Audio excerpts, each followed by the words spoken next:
एक शमी का पौधा ऐसा होता है जो योनियों में, वृक्ष की योनि में अंतिम योनि पर लाकर रुक जाता है। कौन सा? शमी। इसलिए पंचदशमी पंच शनि पूजन की महत्वता होती है। क्यों कहा जाता है कि अगर कोई आपको ज्यादा परेशान कर रहा है, बहुत टेंशन दे रहा है, बहुत ज्यादा अगर वो इतना हताश हो गए कि आपने सोच लिया अब तो मर जाऊं तो अच्छा है, इसका नाम लिख जाऊं, ये सब चीज करने से अच्छा है 5 दशमी, दशमी जानते हो, 5 दशमी, कोई सी भी 5 दशमी आप चुन लीजिए, परंतु वो दशमी अमावस्या के पहले वाली नहीं होना चाहिए, वो पूर्णिमा के पहले वाली दशमी।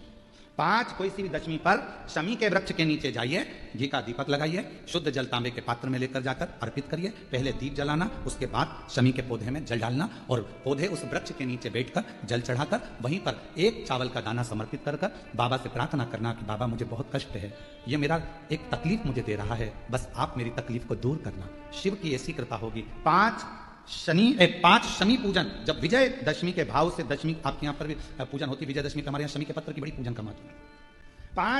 5 शमी पूजन कर ली जाती है तो जो भी आपका द्रोही होता है वो आपसे दूर हो जाता है या आपसे स्नेह कर कर आपके करीब आ जाता है। ये शमी पूजन वृक्ष योनि के अंतिम योनि का पूजन।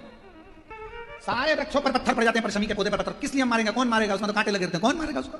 क्या कांटा झड़ाएगा पत्थर मारकर? नहीं। हम तो यहां तक कहेंगे कि शमी की आराधना साधना आपके द्रोहियों को, दुश्मनों को भी दूर कर देती। और मेरी जीजियों, मेरे जीजाओं, मेरी बेटियों, बेटाओं, मेरी माताओं, मेरे बुजुर्ग माता पिता स्मरण करें, जब जब यदि आपका हृदय दुखे, मन दुखे, तो एक शमी की पत्ती को शंकर के शिवलिंग पर जरूर चढ़ाएं, सारे दुख अपने आप समाप्त होने प्रारंभ। शमी का तो कोई कहे क्या वृक्षों में, पौधों में, पत्तियों में भी क्या, ये वृक्षों के अंदर भी क्या जीव होता है? क्या इसमें भी प्राण होते हैं? होते हैं, इसमें भी प्राण, ये भी ऑक्सीजन लेना छोड़ना सब कार्य इनका चालू है, ये भी जीवित है। जल नहीं मिलेगा मर जाएंगे, जल गया समाप्त। क्या है आज? गंगा दशहरा। गंगा दशहरे का मतलब जानते हो आप लोग? केवल गंगा जी का नाम ले लेने से, एक लोटा जल शंकर भगवान को आज समर्पित कर देने से, या गंगा जल का एक जरा सा छींटा शरीर पर पड़ जाने से 10 पापों से मुक्ति मिल जाती है। दशहरा का मतलब है 10 पाप से मुक्त हो। पहला पाप है किसी के घर का बिना पूछे कोई सामान उठाकर हमने भोग कर लिया हो तो उस पाप से मुक्ति। दशहरे के 10 पाप से मुक्ति दिलाता है गंगा दशहरा। दूसरा, किसी ब्राह्मण, किसी गुरुजन को मुख से अपशब्द कह दिया हो तो आज ही का दिन है जिस दिन पाप कर्म से मुक्ति मिल जाती है। तीसरा, किसी स्त्री को, किसी नारी को, किसी कन्या के प्रति, स्त्री के प्रति, नारी के प्रति अगर गलत सोच लिया हो या गलत कर्म हमने कर दिया हो तो उस पाप से मुक्ति गंगा दशहरे का दिन दिला देता है। चौथा, रजो धर्म धारण करने वाली नारी, रजस्वला स्त्री के हाथ का बना हुआ अगर हमने भोजन ग्रहण कर लिया है तो आज गंगा दशहरे का दिन ही ऐसा रहता है जिस दिन उस पाप से हमें मुक्ति मिलती है। पांचवा, किसी के यहाँ सूतक, सूतक जानते हो सभी लोग, या सावट। सूतक का मतलब होता है किसी के यहाँ कोई मर गया और उसके यहाँ का तुमने भोजन या पानी ग्रहण कर लिया।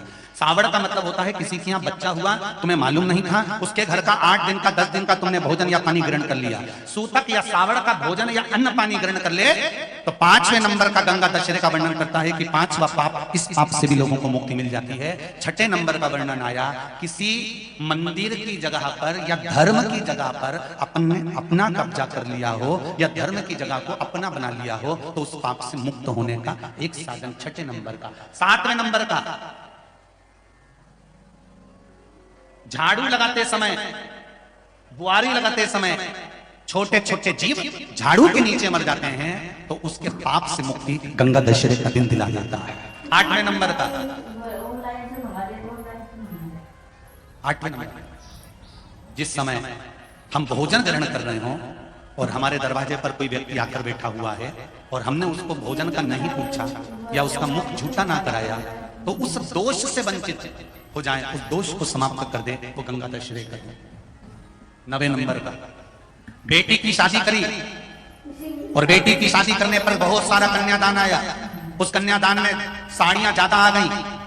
बेटी के कन्यादान का सामान घर में रखकर उसका भोग करने पर जो पाप लगता है 9वें नंबर का कहता है गंगा दशहरे का दिन उस पाप को धो देता है। चिड़चिड़ करता है या गलत मार्ग पर चलता है।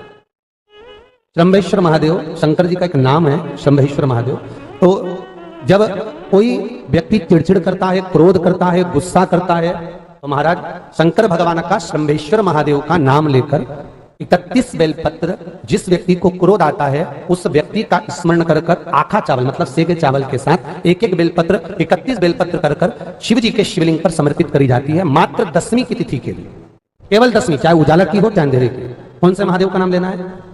शंभेश्वर महादेव, शिव जी का ही। एक और चीज है महाराज, छोटे छोटे बच्चे रहते हैं, कुछ कुछ बच्चों को माता जबरदस्ती के भोजन कराती है, खिलाती है, ठोकती, मारती, खिलाती है। कुछ कुछ बच्चे ऐसे रहते हैं वो कुछ खा ही नहीं पाते, मुख में दो और वॉमिटिंग कर देते हैं, उल्टी कर देते हैं। ऐसे बच्चों के लिए या जिस व्यक्ति को भोजन पचता नहीं हो और उधर में एसिडिटी रहती हो और जलन टाइप की होती हो, उसके लिए भी शंभेश्वर महादेव का स्मरण है। सुंदर व्याख्यान वर्णन किया है। शंभेश्वर महादेव के ठीक सामने अर्थात भगवान शंकर के किसी भी शिवलिंग के सामने एक तांबे के लोटे में जल रख लीजिए, तो जल के अंदर 3 बेलपत्र डाल दीजिए, एक पीपल का पत्ता डाल दीजिए महाराज, शमी के 11 पत्ते कलश को छुआकर शंकर भगवान के शिवलिंग पर शंभेश्वर महादेव के नाम से चढ़ा दीजिए। उस जल को उठाकर ले आइए, एक रात्रि तक घर के अंदर रखना है। उस जल को शंभेश्वर महादेव का नाम लेकर जिस व्यक्ति को एसिडिटी होती हो या उधर खराब रहता हो या भोजन नहीं पचता हो या पेट से जुड़ी हुई प्रॉब्लम हो या बच्चों को भोजन कराते हैं और वो वोमिटिंग कर देते हो, ऐसे बच्चे को या भोजन नहीं भा रहा हो ऐसे व्यक्ति को उस जल को सुबह दोपहर शाम 3 बार शंभेश्वर महादेव का नाम लेकर आचमन कराना प्रारंभ कर दो, पिलाना चालू कर दीजिए। 3 या 4 दिन पिलाओगे, अपने आप उधर में भी आनंद रहेगा, बच्चा भोजन करना भी प्रारंभ कर देगा। शंभेश्वर महादेव। विश्वास की पूर्णता में शिव तत्व की पूर्णता। सारे देवताओं पर नारियल को तोड़कर चढ़ाया जाता है, पर मेरे शंकर भगवान को नारियल तोड़कर नहीं पूर्ण चढ़ाया जाता है, क्योंकि विश्वास पूर्ण होना चाहिए। जैसे 5 स्थान पर लगाया गया चंदन व्यक्ति को बाधाओं से बचा लेता है, विपदाओं से बचा लेता है। जैसे पंचदेव का पूजन, शिव पंचायत का पूजन बाधाओं से बचा लेता है, विपदाओं से बचा लेता है।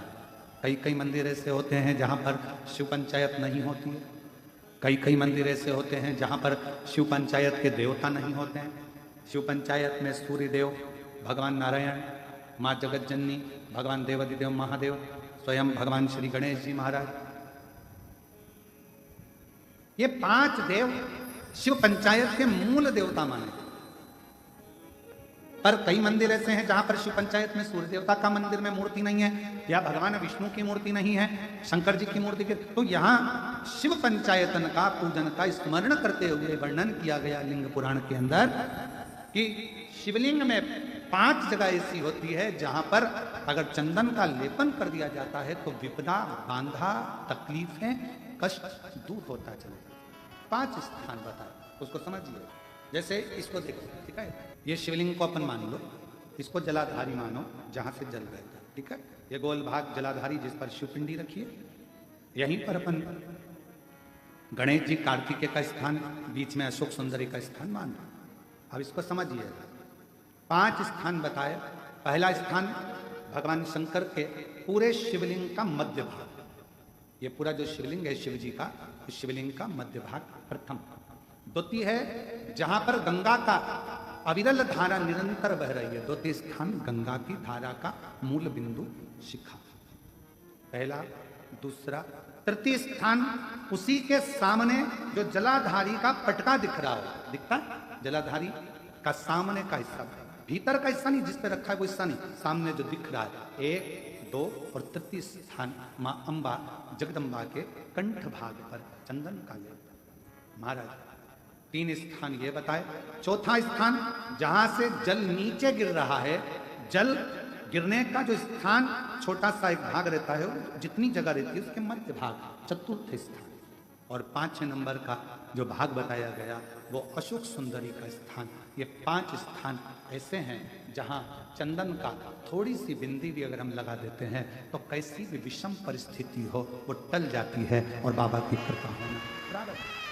पंचदेव शिव पंचायत के 5 देवताओं का स्मरण कर कर, सूर्य देव, नारायण, माँ जगदम्बा, दुर्गा भवानी, भगवान देव आदिदेव महादेव, भगवान श्री गणेश जी महाराज का स्मरण कर कर पंचदेवों के नाम से पंच नहीं है अपने मंदिर में शिव पंचायत नहीं विराज रही है या शिव पंचायत है नहीं, अपने मंदिरों में शिव पंचायत की मूर्ति नहीं है, तो हम 5 स्थान पर लेपन कर सकते। और हम तो यहां तक कहेंगे, अगर कोई स्त्री हो, पुरुष हो, बच्चा हो, बूढ़ा हो, जवान हो, किसी को भी शरीर का चर्म रोग अगर हो गया है, चर्म रोग से अगर वो ग्रसित हो गया है, तो दुर्वा,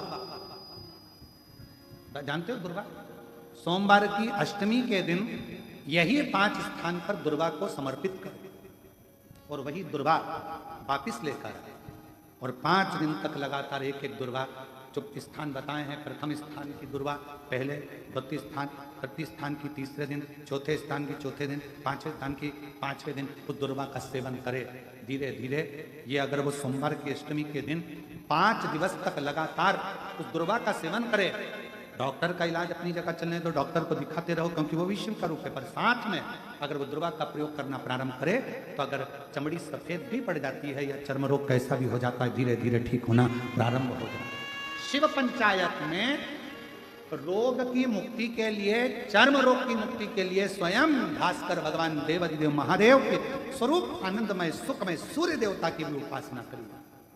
बेल पत्र के पत्र को तोड़ने से पहले एक नियम है कि बेलपत्र के पत्र को वृक्ष से जब तोड़ा जाता है तो सबसे पहले उसको मंत्र दिया जाता है। क्या कहा जाता है? ओम नमः शिवाय। बेलपत्र के पत्र को पेड़ पे से जब तोड़ा जाता है तो ओम नमः शिवाय का नाद किया जाता है। और बेलपत्र के पत्र में, इसमें तो वो नहीं है गूठी, बेलपत्र का जब पत्ता टूटता है तो यहाँ एक गूठी आ जाती है, देखा है आप लोगों ने? जम के तो बोलो, देखा है? तो बेलपत्र के पत्र में जो गूठी होती है उसको भी जब तोड़ा जाता है, उस गूठी को जब अलग किया जाता है तब भी शिव मंत्र उसको दिया जाता है। ओम नमः शिवाय, ओम नमः शिवाय, ओम नमः शिवाय। वृक्ष पे से पत्ते को तोड़ा तो मंत्र दिया, गूठी को तोड़ा तो मंत्र दिया, और बेलपत्र के पत्ते को जब तोड़ा जाता है, मंत्र, पत्ते को तोड़ने से पहले मंत्र प्रदान किया जाता है, और जब तोड़ा जाता है तो कहा जाता है, हे माँ पार्वती, हे माँ गोरा, चलो तुम्हें शिवजी ने बुलाया है मेरे कल्याण के लिए। माँ, आपको शंकर जी ने याद किया है, मेरे ऊपर बहुत दुख है माँ, कल्याण करिए, चलिए मेरे दुख को समाप्त करिए, निमंत्रण दो।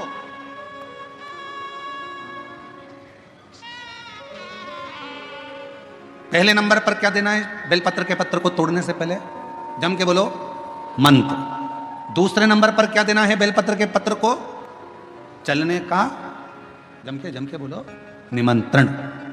मां पार्वती जी से कहो, हे मां गोरा, हे मां पार्वती, हे मां चलिए, आपको शिव जी ने याद किया है। मां, हे मां पार्वती, हे मां गोरा, मेरे कल्याण के लिए, मेरे दुख को दूर करने के लिए, मेरी तकलीफों को हरने के लिए, हे माँ गोरा, मेरे कष्ट को समाप्त करने के लिए, माँ गोरा, मेरा भंडार भरने के लिए आपको शिव जी ने याद किया है, निमंत्रण दो।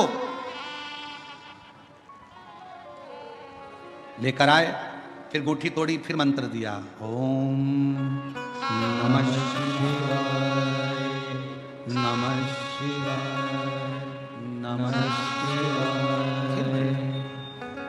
अब गुरुजी ने पूछा कि तुमने मंत्र दिया? नहीं। तुमने निमंत्रण दिया? नहीं। तो फिर तुम्हें क्या हक है कि बेलपत्र का पत्र तोड़ो? शिव महापुराण की कथा तो कितनी बड़ी बात कहती है, बेलपत्र के पत्र को सीधे पेड़ में से तोड़ कर लेकर आना चाहिए। बेलपत्र की डंडी, कई माताओं की, कई भाइयों की आदत होती है, बड़ी सी डंडी होती है, उसको वहां से काट लिया, तोड़ लिया, पूरी की पूरी डंडी तोड़ कर लिया है, फिर घर पर आकर उसमें से पत्तियां तोड़ ली, जो डंडी थी उसको पटक दिया। ना ना ना, ये गलत, ये गलत। वृक्ष से पत्तों को निमंत्रण देकर फिर तोड़ा जाता है, और फिर लेकर आकर दूठी तोड़ते समय भी शिव मंत्र को दिया जाता है। कुछ नियम है बेलपत्र के भी, उसको धारण करना चाहिए। कुछ जैसे डॉक्टर की गोली खाने के भी नियम होते हैं। डॉक्टर साहब लिखते हैं कि सुबह ये गोली लेना, शाम को ये लेना, ये भोजन के पहले लेना, ये भोजन के बाद लेना, और सुनो इसको गर्म दूध से ले लेना, इसको पानी से ले लेना। अब मालूम पड़े तुमने सोचा कि मैं एक काम करती हूँ, कहाँ मेरा टाइम बर्बाद करूंगी, सुबह लो, शाम को लो, दोपहर में लो, तो तुमने सारी गोली एक साथ खा गई और फिर डॉक्टर के पास गई। डॉक्टर साहब मेरे को तो आराम ही नहीं लग रहा, मैंने 3 बार 15 दिन से गोली खा रही हूँ, 10 दिन से गोली खा रही हूँ। डॉक्टर साहब ने पूछा गोली खा रही हो तो क्या तुमने नियम धारण करा? हाँ, क्या क्या नियम धारण करा? सुबह की गोली सुबह खाई, भूखे पेट की भूखे पेट खाई, भोजन के बाद की भोजन के बाद खाई? नहीं नहीं नहीं, मेरे पास समय नहीं रहता, इसलिए सारी की सारी एक साथ खा गई। डॉक्टर ने कहा इसीलिए तो दवाई असर नहीं कर रही है। दवाई खाने का भी तरीका होता है। आवाज सेट नहीं है भाई, दवाई खाने का भी तरीका होता है। दवाई को खाने का भी एक तरीका है, उस दवाई को खाओगे आनंद पाओगे, स्वस्थ हो जाओगे, रोग मुक्त हो जाएगा। तो दवाई के खाने का भी तरीका है। उसी तरह गुरु कह रहे हैं, संत ने कहा कि तुमने गलती करी, तुमने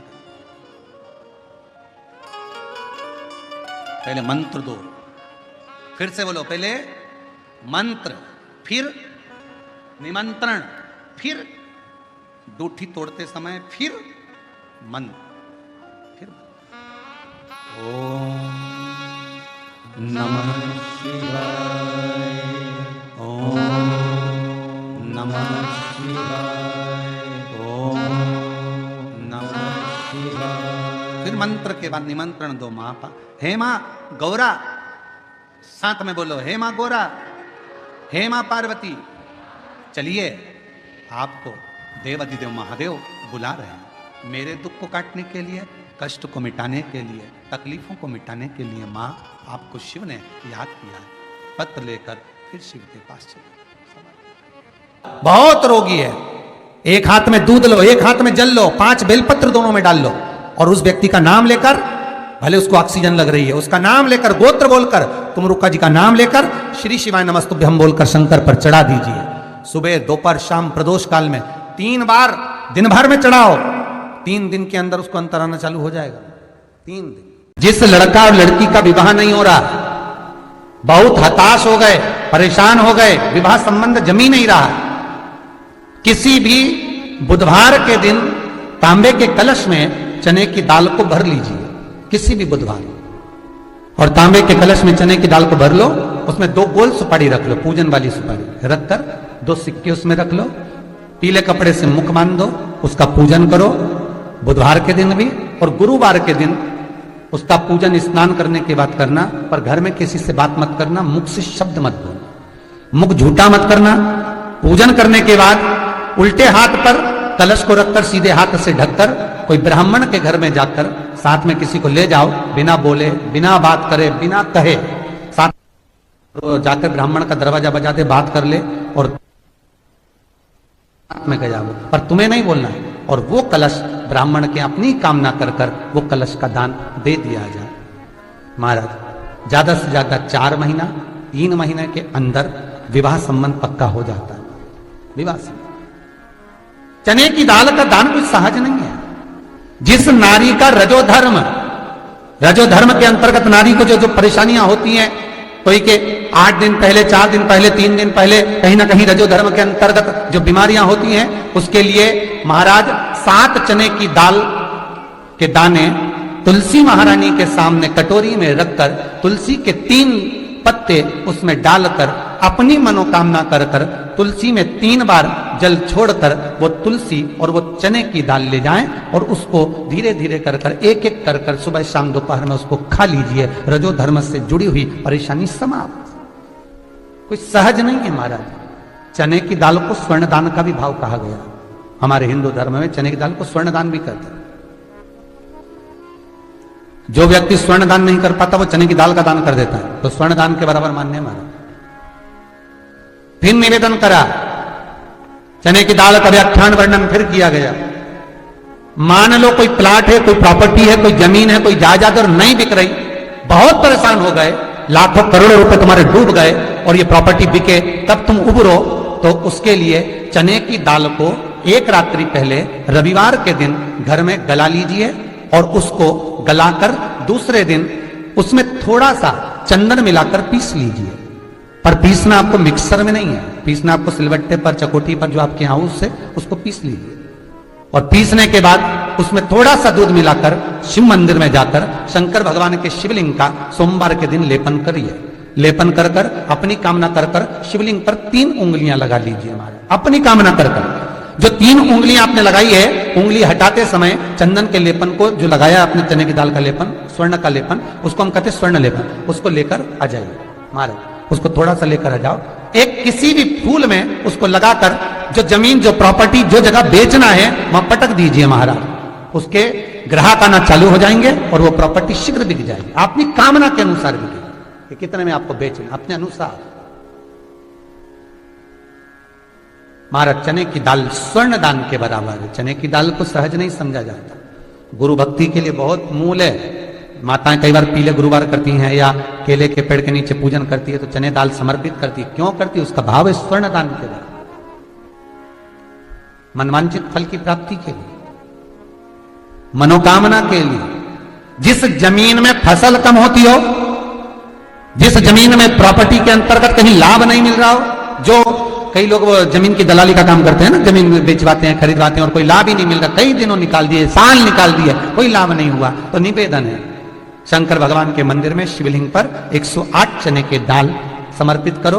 उस 108 चने की दाल को प्रदोष के दिन शाम के समय समर्पित कर कर उस दाल को उठाकर लिया, जेब में पीले रुमाल के साथ उसको बांध कर रख लो। किसी प्रॉपर्टी का सौदा कराने जाओ, उसको पटक कर लेकर जाओ, आपके लाभ होना चालू, सौदे होना चालू, आपको कमीशन मिलना चालू।